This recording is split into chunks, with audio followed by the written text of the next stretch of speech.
Well, I tell you what, I thoroughly enjoyed the book, and I always marvel at your ability to just rattle off that poem. But I know it's one with you. It's not something that you memorize. It's so important to you, and there's so many things in the book that I really loved, including the work that you do. And I thought it might be great to actually continue to learn from you. One of the things that you talked about is learning from other people's experiences, and well over a decade ago, I had coined the term OPE, other people's experiences, very much like OPM, other people's money, which entrepreneurs sometimes get good at that as well. But I thought it'd be great to talk about a few of them. And one is sometimes when you dream and you dream big, and as I mentioned, today's show is all about living your dreams, and we've got you on today and talking about your book, Achieve Your Dreams, and then following us is none other than Croy Sather, an incredible guy who's written a book called Dream Big, Act Big. And I thought, as we know, when you share these things, sometimes you meet people that poo-poo everything, and, the key is to find people that actually that you align with. So I thought it might be good, and you help teach us, as it relates to, avoid negative people, negative things, negative places. I thought it'd be great to give us some tips there.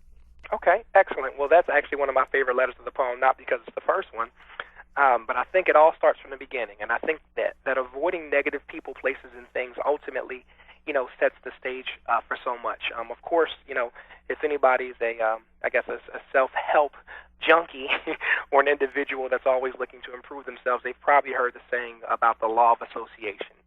And basically, for those of you that may not be familiar, the law of association basically states that we're like the 5 individuals that we associate with most. You're about 20% of each of those 5 individuals that you spend the most time with. And also, from a business perspective, they say your income is the average of the 5 individuals that you experience, that you share the most with and spend the most time with. So always when I say that, people say, oh gosh, I need to change some of my friends or change some of my associations. But I think that, I know from my personal experiences that, there's nothing worse than being in the wrong place at the wrong time with the wrong people. I can speak from experience in this particular thing, just because of the fact that I've had several life-altering experiences where I could have been that guy. I remember on my 16th birthday, I was with one of my cousins, and we were in Mount Airy, part of Philadelphia, and when we were going, I don't know, we were outside or doing something, and I had no clue that one of his friends was associated and actually dealing drugs and some other kind of stuff, and evidently a deal that went bad, and one of his friends was actually at the house with us who I didn't even know, and as a result of that, a gentleman actually drove up on us while we were sitting outside on the porch and actually put a gun out there and was literally probably going to fire it at each and every one of us. It was literally by the grace of God and because of the fact that a cop car happened to come down the street just as he was pulling the gun out of the car, that totally changed everything. So that's a perfect example of being somewhat in the wrong place at the wrong time. Who knew what could have happened to me that day? And that was my 16th birthday. And so that was a life-changing experience for me. Another one of my very good friends, I lost him about 3 years ago now. Actually, around the time I was writing the book, and it was because of the fact that he was in the wrong place. He didn't have anything to do with anything that was going on, but because he was in the wrong place at the wrong time, he actually lost his life. So I think people need to really take a conscientious look at who you're surrounding yourself with, what types of situations you're putting yourself in. Because I don't care, who you are, it doesn't matter what race, ethnicity, doesn't matter, socioeconomic background, doesn't matter. At the end of the day, bullets, and I know I'm taking it from a death perspective, but even, just for your career, for your business, the importance of networking, all those types of things, everything plays a key part in that. So you definitely need to surround yourself with individuals that you want to be like. I look at it like this. When you think about starting a business, I know this is definitely a business show. When you talk about starting a business, I always think about who do you want to partner with? And typically the individuals that you partner with initially are your quote-unquote board of directors. So you want individuals that have a certain level of expertise in different areas. And honestly, you want individuals that are as good as you or, matter of fact, even better than you. So that way you can learn and you can grow and you can be challenged consistently. But I believe that power of association is everything. And I believe that can literally change the trajectory of your life. life and also of your destiny. I think also, Chris, you talk about surrounding yourself with people that are better than you, and better is an interesting word. I think the word that you used as well, which is different, and they have different life experiences, and in certain areas, they have forgotten more than you'll ever know, and I think that holds true with employees as well. That's what really makes for a great company and a great team, and your job is to create that culture and to lead and to take great care of those people. But again, listeners, if you're just joining us, you're listening to Let's Talk Business right here on WREK 91.1 on your FM dial. Joining us here in Atlanta is none other than Chris Cooper. If you don't know Chris, go out and get his book, and you can learn all about the book and Chris by going to his website. That's just www.executeyourpassion.com. That's www.executeyourpassion.com. Well, Chris, one of the things that you said, obviously, in the poem, and it relates to the book and the alphabet, one of my favorites actually is B.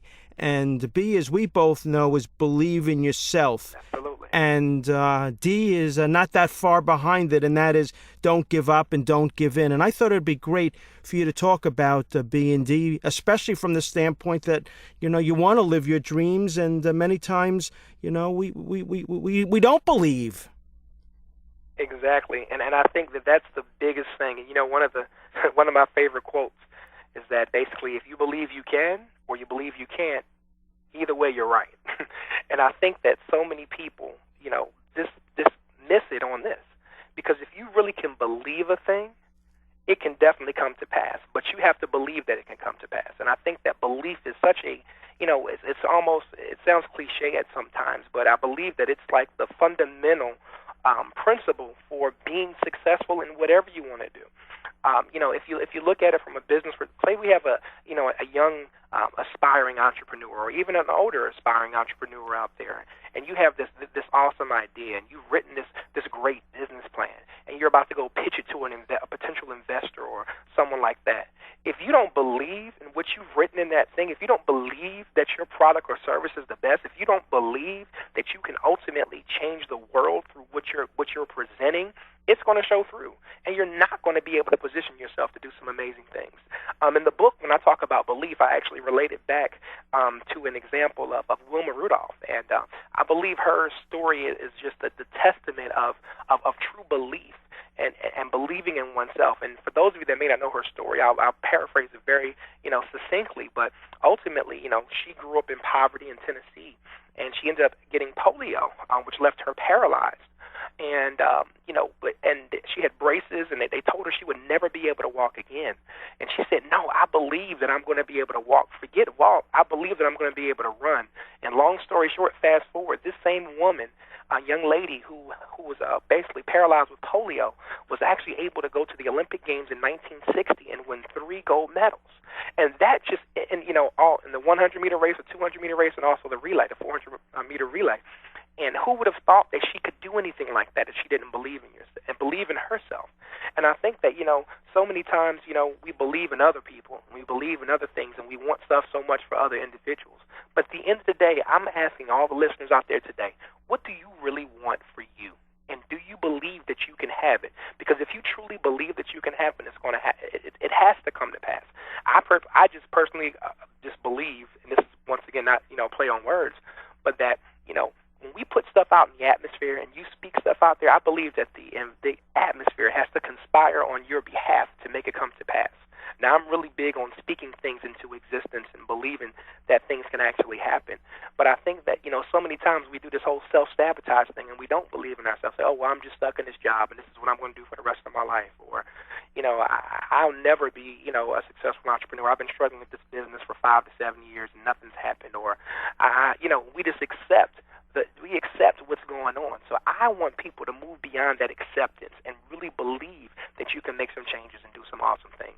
And I think that is definitely tied in belief. And I think that, with the other guests we're going to have today talking about dreaming big and making it happen, that's what that's all about. But it all starts with, once again, that seed of belief. And I think also, as I mentioned, is that, you're always going to have those wins against you, but the key is to never stop believing in yourself and to figure other ways and as you kind of talk about, as I mentioned in D, and that is you don't give up and you don't give in. And as you said, you continue not only putting it out to the universe, but more importantly, you surround yourself with good people. I remember years back on Let's Talk Business, I had Jack Canfield on. He's written some great books, including with his friend Mark Victor Hansen. They're very well known, obviously, for the Chicken Soup for the Soul series. And I remember him talking to me about Buckminster Fuller, and Fuller basically teaching him all about the universe and how the universe is conspiring to do you good. And I will never forget that. And those are stories that I love to share with my listeners. And again, listeners, if you just tuned in and you say, who is this? What is this? This is Let's Talk Business right here on 91.1 on your FM dial. And Chris Cooper, who also lives here in beautiful Atlanta, is joining us. We're talking about his company, his journey, and more importantly, his book, Achieve Your Dreams, 26 Quick Keys to Succeed in Life. Well, I think one of the things, Chris, is that call it human nature, call it what you want, but I think some people don't achieve their dreams because they constantly put off things, and you talk about, obviously, yes, and maybe you could teach us how to stop procrastinating. I think that is such an awesome thing, and I think that many of us are guilty, that's our own guilty pleasure. I know that, of course, even going back to my corporate career, I actually became one of the youngest senior managers ever with a major Fortune 100 telecom company here in Atlanta. And I remember, convincing myself at that time that I just, quote unquote, worked best under pressure. And that's what I had, mentally convinced myself. And no, really what I was doing was procrastination, which you're really getting at, Mitch. And I would wait till I would have a lot of things going on, juggling, a lot of balls or whatever you want to call it. And I would find myself in a situation where I had to, pull, really late nights and be up at the crack of dawn and work, all because of the fact that I was literally procrastinating. And I do this a lot, especially when I talk to students, as you know, as I did at the Ultimate Life Summit and some other things. And this is kind of that, I think, that thorn in everybody's side that no one really wants to admit to, but most of us, the overwhelming majority of us, are quote-unquote guilty of it. And that's just simply procrastination. And what I've learned is that procrastination actually is a disease of sorts. It spreads, and it gets worse and worse and worse. And what I found out is that when we procrastinate in certain areas of our life, it just happens, it spreads like a cancer. So then it moves to other aspects in our life. If you become, a little lazy or lackadaisical in your work, sometimes that goes into your home life, and then that goes into your finances, and then that goes into your spiritual life, and it goes in, it just kind of spreads. But I was reading a very interesting article, and it talked about ways to ultimately, stop procrastinating. And I think that that's something that, whether we want to admit it or not, it's an issue that many of us have. And the first thing is, it's just, once again, the power of language and the power of words is simply this. You have to replace everything that you, quote unquote, have to do with you want to do. Because understand, your mind understands that if you have to do something, it's automatically a negative thing. It's negative. It's like, oh, I have to do this. Oh, I have to go to work. Oh, I have to do this presentation. Or I have to do this. As opposed to I want to. And when you want to do something, guess what? Don't we always get it done? Absolutely. Every time when you want to do something, you're going to get it done. So that's just, just a play on words that can help us, through the ending the procrastination game. The next thing is this. We always talk about what we have to finish, and I always say replace finish with beginning. So, instead of worrying about, what the end result and where you ultimately want to get, let's talk about the process going there. I think so many people are so, just worried about the end result that they forget that the process is the journey. And you need to basically put it, okay, I'm going to begin this, so that way this step A will get me to B, which will get me to C, which will get me to D. You're not going to just skip from A all the way to F. There's some logical steps that take place. And I think that if you stop worrying about, quote unquote, finishing and really focus on enjoying the journey and going on for the ride and getting what you were supposed to get along the way, it'll definitely help you in that